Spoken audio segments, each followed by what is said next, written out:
औज़ुबिल्लाहिमिनश्शैतानिर्रजीम बिस्मिल्लाहिर्रहमानिर्रहीम रब्बिश्रह ली सदरी वयस्सिर ली अमरी वहलुल उक़दतम मिन लिसानी यफ़क़हू क़ौली।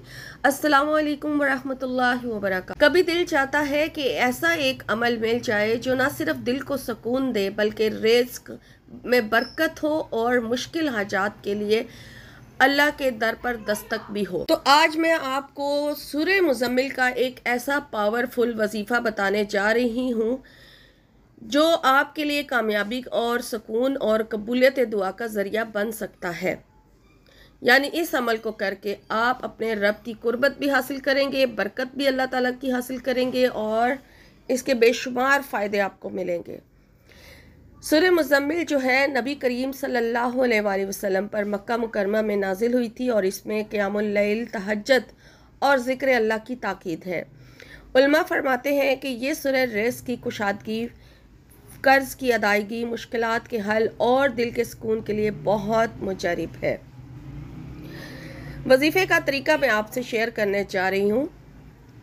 जब आप इशा की नमाज से फ़ारिग हो जाएं और उसके बाद जो ज़िक्र अज़कार आप करते हैं उनसे भी फ़ारिग हो जाएं तो फिर अगर आप चाहें तो दोबारा वज़ू कर लें, और अगर आपका वज़ू है तो फिर आप उसी जगह बैठकर 3 मरतबा अलग से फिर दुरूद शरीफ पढ़ें।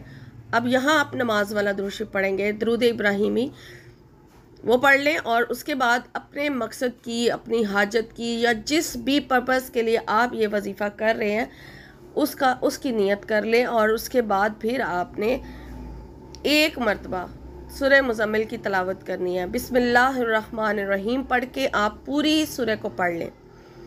जब आपकी पूरी सूरह मुज़म्मिल कंप्लीट हो जाए तो उसके बाद फिर अल्लाह ताला के 2 नाम, या फत्ताहू ए दरवाज़ा खोलने वाले, या रज़्ज़ाकू ए रिज़्क़ देने वाले, ये दोनों नाम आपने पढ़ने हैं 41 टाइम। ठीक है, दोनों मिला के पढ़ेंगे। जिस तरह से भी आप पढ़ रहे हैं आपने 41 टाइम पढ़ना है, लेकिन दोनों नामों को या फत्ताहू या रज़्ज़ाकू, या फत्ताहू या रज़्ज़ाकू, या फत्ताहू या रज़्ज़ाकू, इस तरीके से आपने पढ़ लेना है। और फिर उसके बाद आप दोबारा 3 मरतबा दुरूद शरीफ पढ़ेंगे और दिल की गहराइयों से अपनी हाजत अपने रब के सामने पेश करेंगे, दुआ मांगेंगे और अपने रो के यानी गिड़गिड़ा के चाहे सजदे में जाके अपने रब से दुआ मांगे। याद रखें अल्लाह के कलाम में वो ताकत है जो हमारे ख्वाबों से भी बढ़कर है। ये अमल अगर आप सिर्फ 7 दिन भी कर लें तो इंशाल्लाह ऐसी बरकत देखेंगे जिसका आपने सोचा भी ना होगा। अल्लाह हम सबको अपने कलाम से नूर अता फरमाए। अगर आपको ये वजीफ़ा अच्छा लगा है तो इसको लाइक करें और आगे भी किसी के साथ शेयर कर दें और मेरे चैनल को सब्सक्राइब करना ना भूलें। वमा अलैना इल्लल बलागुल मुबीन।